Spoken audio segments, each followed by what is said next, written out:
everybody, it's Anna. So it says I'm live, so I guess that's true. I guess I have to trust it. So yeah, we are doing today we're doing the live for the new moon. The new moon begins tonight or today. And so I moved it to another time slot because I wanted to try to move things around. So let me know if you're here. Let me know if you're watching this on the recording. And if this is not the right time slot for you, we'll see if we can find a good spot for different people to participate. So I don't see anybody just yet. So I'll just start talking. So we did just come out of the full moon. This is so the new moon's the end of the full moon. I know this is obvious stuff, but I'm still learning it myself. And during the full moon, we talked about a few weeks ago, we talked about kind of using up all the energy. Like we save up energy. We're ready to really release all our energy. That was kind of my own goal. Like, how am I going to use energy? Where am I going to put it? Who am I going to serve? Those were the questions that came up for me. Hi, Diane. So I'd love to hear for you, how you use your energy.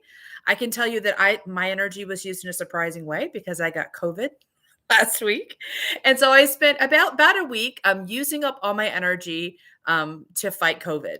And it was funny because I actually thought of it that way because I was aware that I'm in the full moon season and I'm using energy. I thought, because I kind of thought, when you think, oh, I'm going to use up all my energy, you think, oh, I'm going to, I don't know, do a project. I'm going to clean the house. I'm going to do whatever. And I was just laying there going, oh, all my energy is going to fighting COVID. My body is building antibodies and fighting off disease, right? So that's legit though. That's a legit thing we have to do in the physical world. Our bodies have to get healthy and have to work at being healthy. But literally, I did nothing but get healthy for about a week. So yeah, nice way to manifest. Yeah, I didn't know I was going to manifest COVID, right? But it was really neat because the mind, it's really helpful to give the mind something that makes sense of things, right? So it's easy when we get sick or something goes wrong that our mind goes, oh, what went wrong? I'm wasting time. I'm losing opportunity. Instead of the mind going, okay, so we have all this lovely energy we built up, and now we're going to use it to get well. It gives the mind a frame of reference where it makes sense of things, and it doesn't feel like we're making mistakes or we're getting punished or we're losing ground. Like, being healthy and getting healthy when you're sick, that's part of life on the planet too, right? It's the job of the body to do that. So it's productive. It may not be the kind of productive we thought it was going to be, but it's still productive. So anyway, oh, hi, Daniel and Patty. I see you guys. And Beth, great. So I wanted to share that, and I wanted to share something else that came up for me in this time, because usually when I am going through expansion, my husband sort of follows my energy. So he goes through if I go through a transitions are always uncomfortable. And so he goes through them too.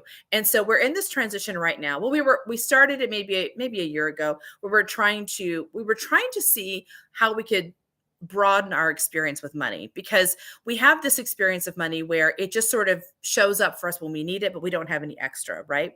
Which is what we decided we needed to do, because my husband's a much more linear thinker. And so he always wanted to have like lots of savings, and that anxiety was actually working against us. So I convinced him to think of money more magically and say, don't worry about it. It's just going to show up when we need it. We're not going to think about it, right? So I thought instead we would do something more intentional, because my daughter's in college now, and I'm paying for her college with my business. And I've never tried to do that before. So it felt like a big deal, and I wanted to be thoughtful about it. So I thought, okay, I'm going to sort of deliberately cultivate money and see what happens. So it's worked, right? I paid for a semester so far. She has another semester coming up. I'm ready to pay that. Like, it is working, but we don't have any extra, right? So finally, my husband and I, we were talking about it. I said, you know what? I think we're never going to have extra. I think money doesn't stay with me. It flows to me. It flows past me. It flows through me and out into the world. There's not a place in me to hold energy for very long. For me, it always has to get reinvested somehow.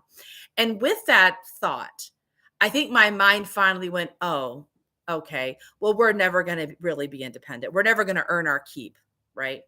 And I thought, that's right.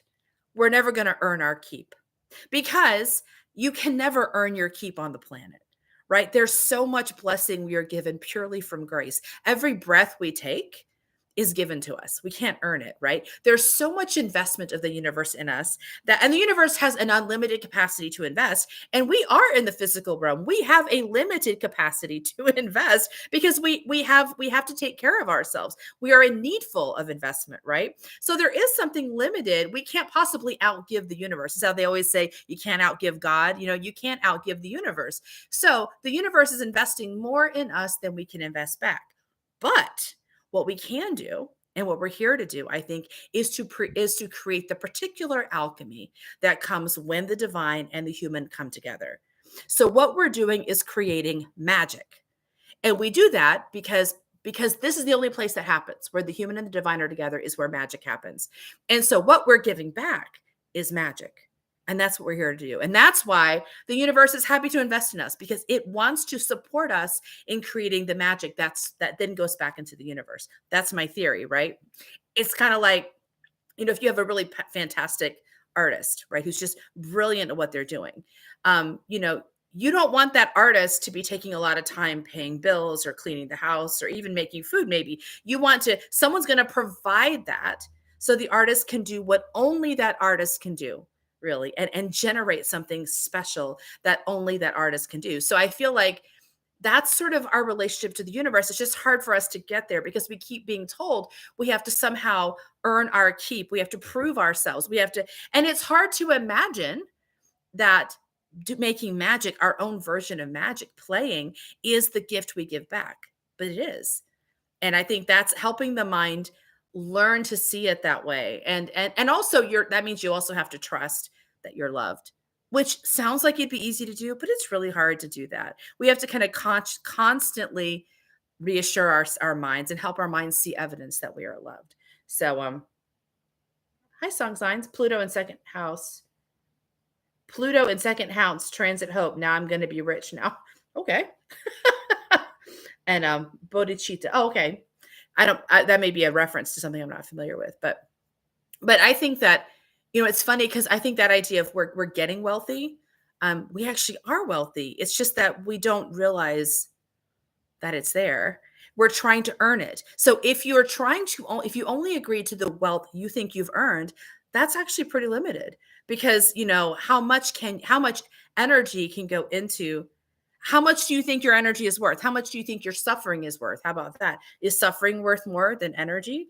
Yeah, you might would say probably so because it's worse, right? It's a greater pain. It's a greater struggle. So what happens when you let go of that and say your greatest gift is in ease and in comfort? So anyway, I don't know if I got off the rails on that one, but basically I kind of let my mind off the hook. I finally said, you know what? Yes, we're never going to earn our keep here.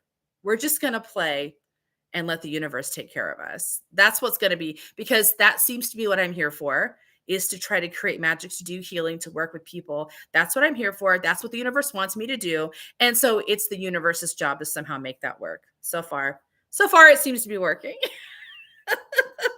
So that was kind of neat for my mind to kind of get, because you know how your mind gets stuck on like, well, one day I'm going to have, the bank account. One day I'm going to have the right investment plan, or one day I'm going to have a nest egg. And my mind's sort of been playing with one day we're going to kind of grow up, and being able to say, yeah, I don't think we are.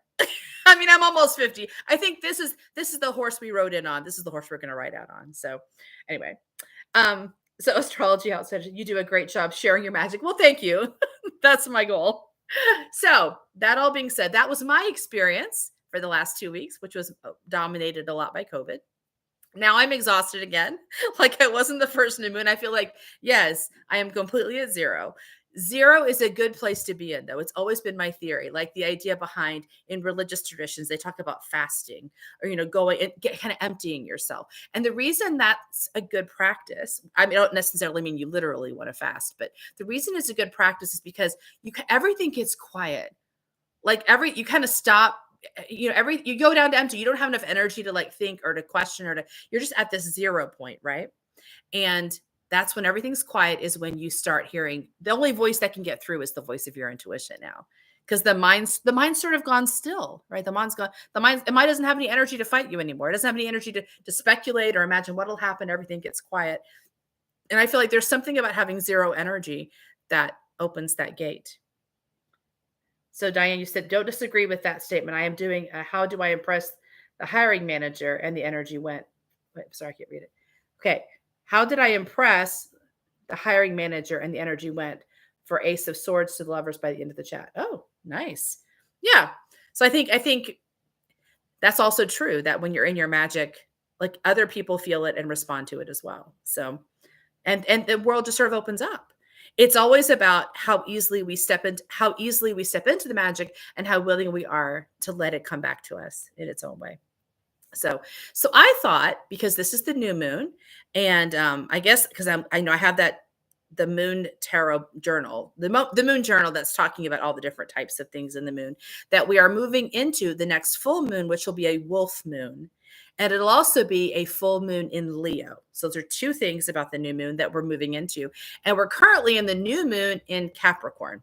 Okay, those are three things. I'm going to tell you what I know about those three things. You can tell me what you know about them. So from what I read, the new moon in Capricorn is a very earthy energy. So it's about being physically on the planet and doing things that are sort of practical and kind, right? So it's kind of like if you think of Queen of Pentacles energy, right? The Queen of Pentacles, earthy, motherly, kind of like taking care of things. So that lets us know something about what we might look at for the new moon is taking care of things. And I think being loving and hospitable. So yeah, I'll send you the link to the journal. Yeah, I'll send you what I can find on it and on my on below here so you can see it. Um, so so that's one thing. The wolf moon connects to the time of year when the wolves start howling again. This is what I read. So the wolves are sort of waking up, they're emerging from their dens and they're starting to howl. And the sound of a howling wolf is sort of a sound of longing. It's sort of singing to the moon, right? Calling to the moon. And so it talked about how that connects to our own experience of longing. Our longing is starting to wake up. We're starting to feel like the heartbeat of spring is beginning to come alive in us, and we're starting to feel it and sort of long for it. So there's a piece of following desire and like understanding desire. I know I have two little dogs that are not wolves, but like and my daughter loves this. When she comes home from college, she'll woo with them. She'll start a wooing and they all woo too, and they just have the most earnest looks on their faces, like they're just in such a spirit of longing. And when I leave, actually when she gets them going, but then they get used to a wooing, so then when I leave, they cry when I leave. They cry when my husband leaves. It's like they're saying, "Oh, my beloved, you are leaving," right? So it really does feel, in their case, it kind of is like a call of desire, right?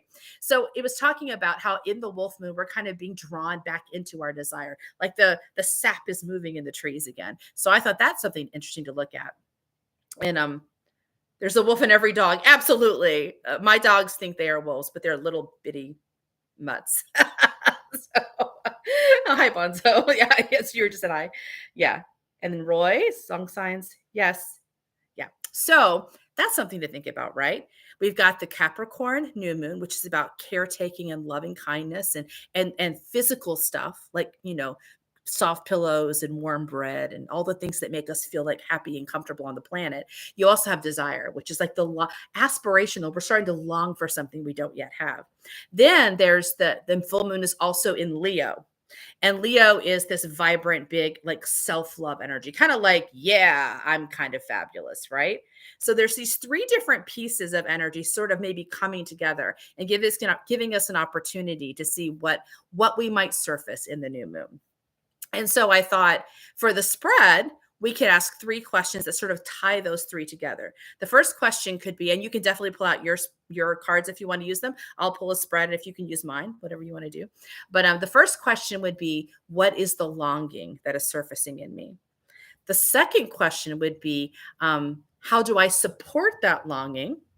And then how do I answer the longing? And the reason, okay, supporting the longing and answering the longing are different things. They might sound like the same thing, but supporting the longing means I'm agreeing to it. I'm not avoiding it. I'm not minimizing it. I'm not trying to squelch it. I'm going to say yes. It's like it's a tiny fire. I'm going to build, a protection around the fire and give it like tiny bits of newspaper and tiny bits of kindling to help it get stronger and stronger. I'm not trying to get rid of the longing. I'm trying to honor it and let it grow. And this is important, I think, because longings by their nature are uncomfortable. They are uncomfortable because longings lead to expansion. That's what longing does. It leads to expansion. And our minds often can't tell the difference. Well, we have to help them learn the difference between discomfort and pain. Pain comes as the result of woundedness. Pain is a problem. It means something's harming us. Discomfort comes often as a result of expansion. But to the mind, if the mind's not helped to discern the difference, it will see them as the same thing. And so the mind will naturally have the same reaction to discomfort that it would have to pain, which is no, push it away. I don't, let's put it in the corner, like try to avoid it, try to distract myself, try to somehow put it down. So we're asking ourselves, our mind, to consider, instead of squelching it, to honor it, to say, yes, we want this. This is going to lead to something kind of amazing and magical. At the same time, it is uncomfortable, and in the mind, it's very challenging for the mind to live in discomfort. So while we're honoring the longing, we're also responding to the discomfort, which means we're acknowledging this is hard. How can we give the mind the support that it needs so it can feel loved inside of the struggle? And that to me feels like the Capricorn energy, that kind of earthy Queen of Pentacles energy, like this motherly, yeah, let me make you some cookies, let me give you a nice bath, let me give you a walk in the woods, something where you're telling the mind, yes, we're going to make space for this longing, but we know it's uncomfortable. How can we make things feel a little bit better, so you know that your pain or your discomfort is not, we're not ignoring it. I had a client recently who was talking about, she really got down to longing is what she was describing. And she said, well, that's just silly. That's just silly. And I said, no, it's not silly. It's don't try to talk. She's almost gaslighting herself, saying, but I don't really feel that way. I'm like, you do. And that's good, because that longing is sort of an opening up of the heart. The heart's trying to break into something. And, we want it to do that, but we want the mind to know it's safe and it's okay. And how can we help the mind during that discomfort? So that's how I envision the spread, right? It's this idea of knowing the longing, supporting the longing, but also being gentle, like responding to the discomfort of the longing. How's that sound? Okay, well, no one's complaining, so let's give it a shot. So I already shuffled my cards, because I'm afraid of dropping them in front of everybody. So I'm going to cut them here. Seems like a good spot. Thanks, Patty. And so the first question is, what's the longing that will come up? Wheel of Fortune. Okay, that's interesting. I think of Wheel of Fortune as being kind of a mental card, right? So the Wheel of Fortune is sort of, I think it's about non-attachment. It's about saying, yeah, the universe, it kind of runs its own direction. It's not personal to you. You're not being punished for your bad behavior, and you're not particularly being blessed for your good behavior.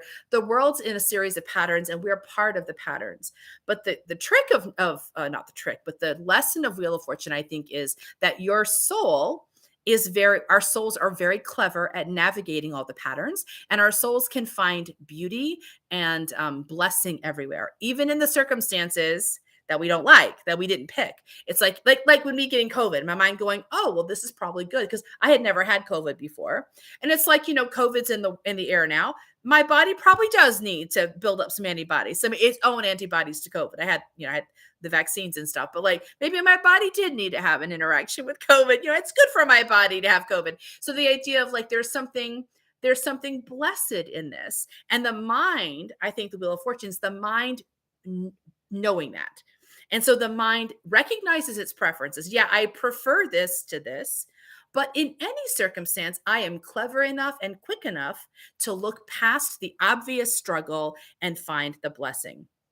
So I don't know how that translates into longing, except that I'm giving an idea of what I think that might mean. So the longing is maybe becoming even more equanimous, let my mind getting more confident and more masterful in knowing how to navigate the bad stuff, what my mind thinks is the bad stuff. So yeah, so it could be like the mind's desire. I keep talking about the intuition's desire, which is important, but of course the mind and intuition are partners, and the mind needs to develop and expand in the same way. So I'm going to have to think about that a little longer. My longing, Diane says her longing is the Hermit reversed. Ooh, interesting. And longing with the will can be fluidity. Yeah, fluidity. Yes, like the mind sort of is kind of flowing back and forth, right? So yeah, there's something about the mind getting better at sort of it's almost like, I think of the mind, my mind is like it would really like to be like on solid ground, right? Like on land that doesn't move a whole lot. But its experience is it's often on a boat. And the boat's always sort of going back and forth. So my mind's sort of like, it's just going to have to agree to the fact that it's not going to be on land very much. It's probably going to spend most of its life on the sea. And I wanted to get its sea legs. So it's like, you know what? I'm just going to give up the theory that we're ever going to be on the land. Let's just become really good at sailing. Let's just get really good at like following where the intuition's leading and not only following it, but like being able to contribute because it's not constantly struggling and feeling thrown, but like feeling like, okay, I got my sea legs. So that's a good way of thinking about it. Balancing polarities. Yes, balancing polarities. I wonder if the longing, longing was fluidity. Patty says her longing is Two of Pentacles. So that would be another kind of balance, the Two of Pentacles. And longing for the Fool, that's a good one because the Fool is all about, for Bonzo, the Fool is all about that childlike, wild child energy. And yeah, that's a good one. Yeah, mine's a little bit, and mine's throwing me a little bit, but I think there's definitely a way that this helps me get closer in. I also think there's something about even looking at the moon, the new and the full moon, that my mind is sort of settling into this new pattern that I think might be really helpful. It's like, okay, what if we agreed to like 2 weeks of rest and 2 weeks of action? And, it's all of that is sort of how does the mind structure our lives in a way that matches what we're trying to do? And that would be Two of Pentacles, this too, I would think that could definitely. Okay, that was the first question.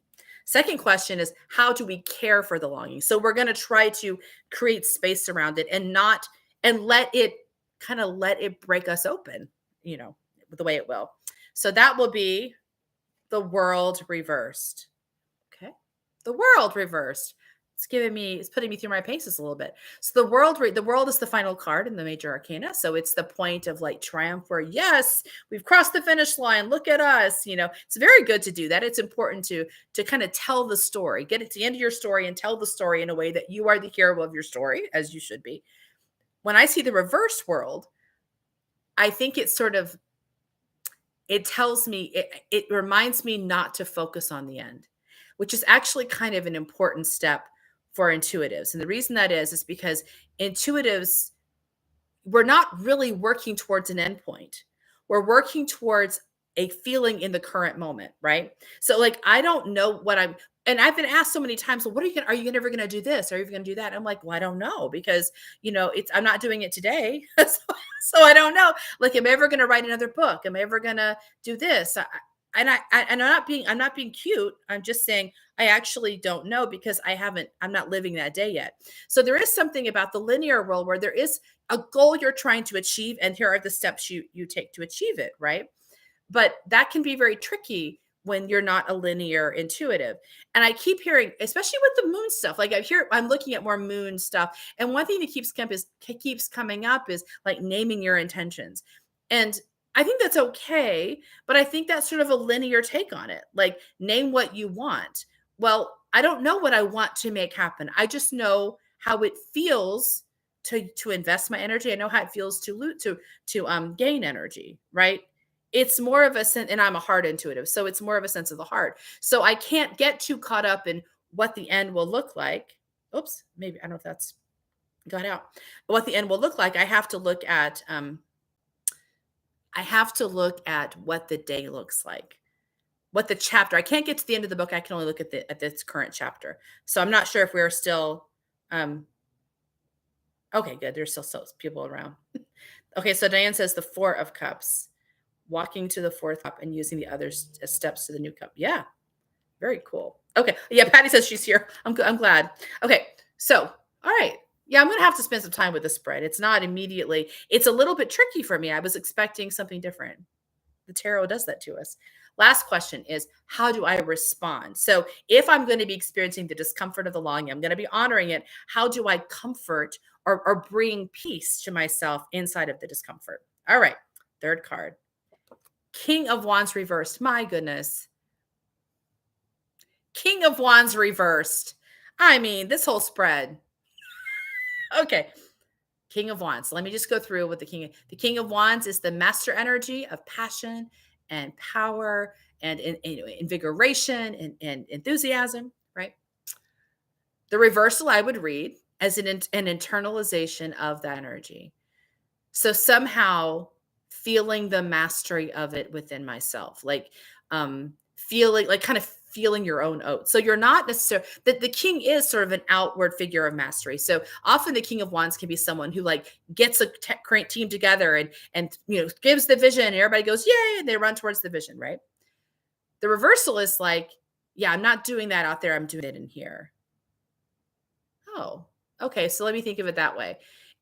Internalizing your own sense of vision and excitement, which if we're talking about the mind getting more fluid, we're also trying to get the mind to get more comfortable with the bigness of the wands energy, the bigness of passion, which is important because the mind is naturally a little bit angsty around passion because it's a big energy, it's a loud energy, it's fast moving, it's sort of reckless looking to the mind, right? Like the mind's nervous about reckless energy because the mind's been taught to be careful. We live in a world where you can get hurt. And so the mind has been taught to be careful. So we have to help the mind get more comfortable with this large, reckless energy because it's not reckless at all. It seems reckless to the mind because the mind can't tell what's going to happen. Like the mind's imagining, oh, if we run full throttle, down the hill, what if we fall over and crash into a tree? Like the mind's imagining fast movement results in danger because the mind doesn't realize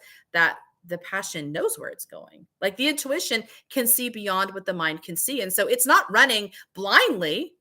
Even if the mind's blind, the intuition's not blind. So I think there might be something about like, so what would that look like? Caring for myself, giving that sort of caring for the longing by supporting the passion and kind of helping the mind become more comfortable with that. That's how I will read that right now. Okay. I so I respond with the devil. Ooh, the devil. That's a good one. So the devil is about sort of the gift of or the calling of the devil, the way I read it. It's about breaking free of oppression. So kind of like, am I feeling trapped? Am I feeling stuck? I'm not going to agree to that.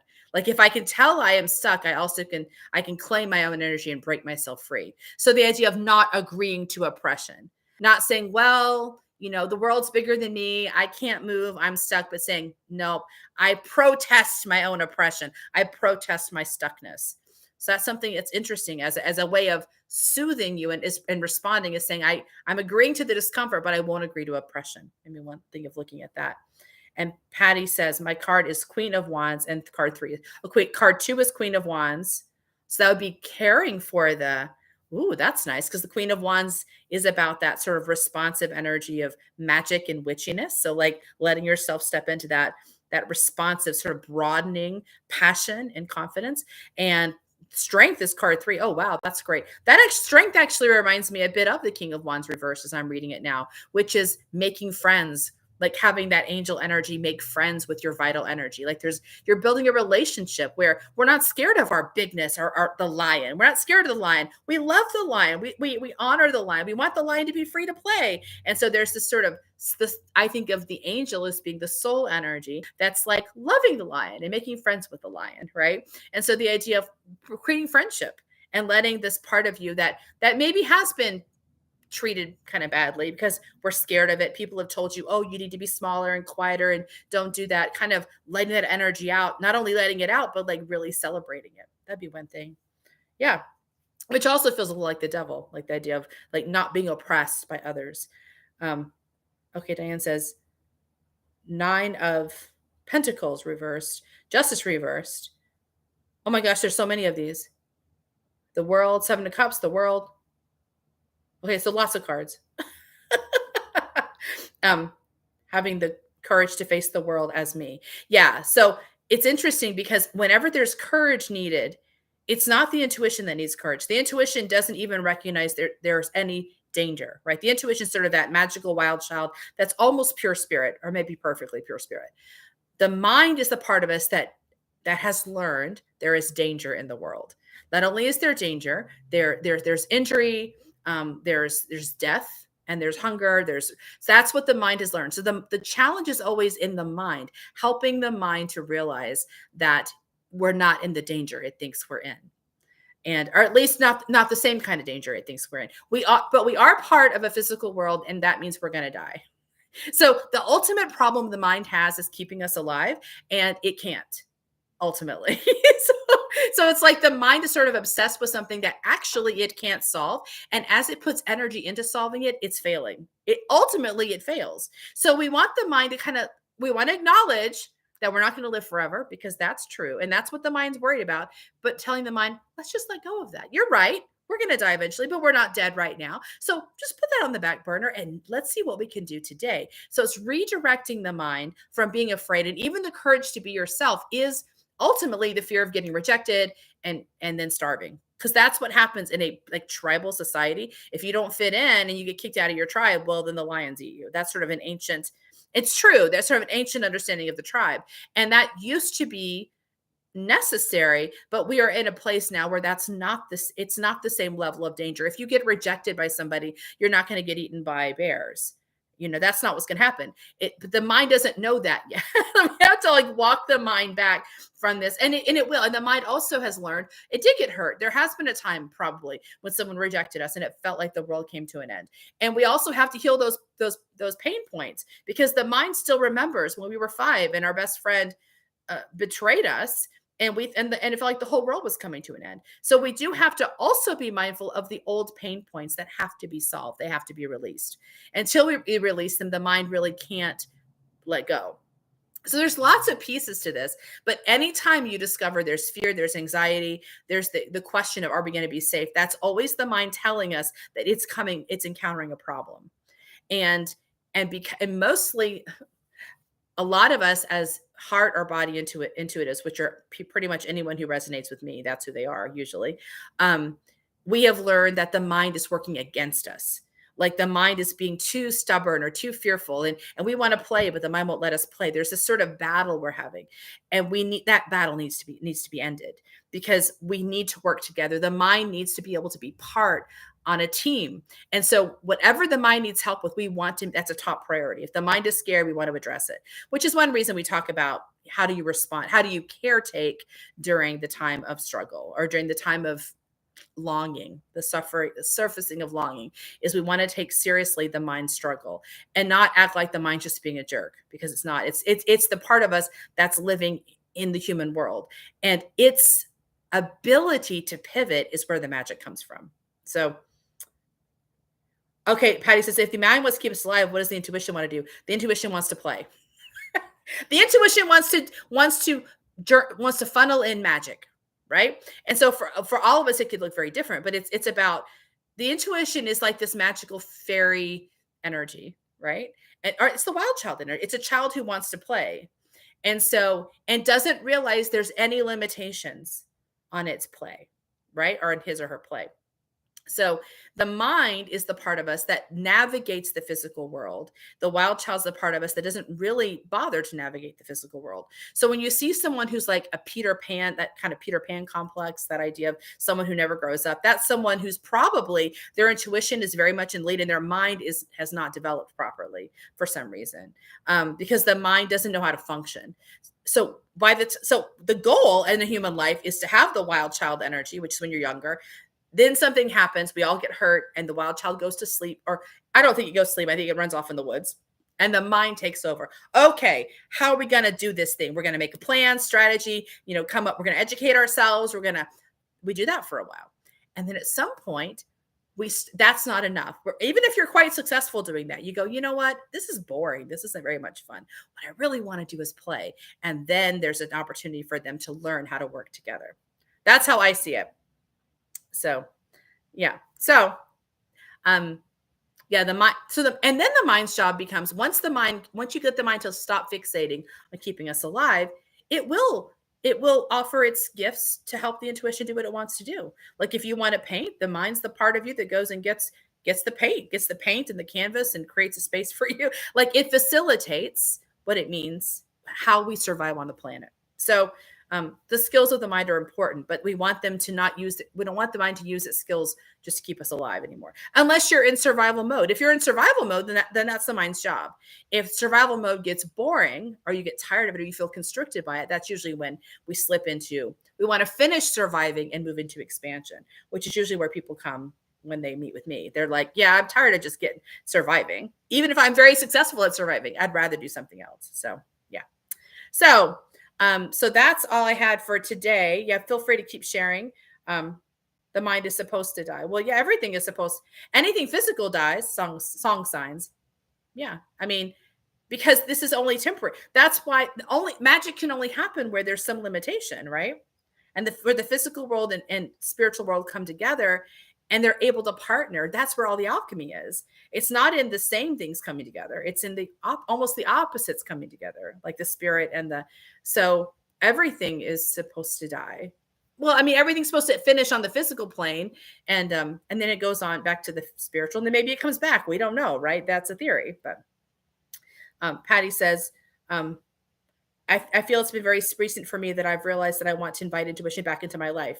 I banished mine. Yeah. And the forest feel like, yeah, well, that's what we all do that. We all do that. We're all like, you know what? It's time to be an adult. That's not a failure. Your mind does need to learn how to be an adult.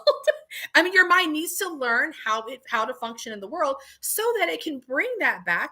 And now you've got the adult mind and the child's energy, and now they are really able to rock things. I know so many artists I work with that, like I was saying, the Peter Pan complex, like they're brilliant in their art, but they don't know how to partner with their minds. So they don't know even how to price their art, right? They don't even know how to build a website, or it's because, and thinking about it makes them go, no, I don't want to do that. It's too difficult, because they're kind of frightened of their mind coming into your mind is supposed to be your partner, right?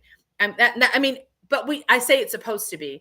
It's designed to be the partner, but you have to learn how to do that.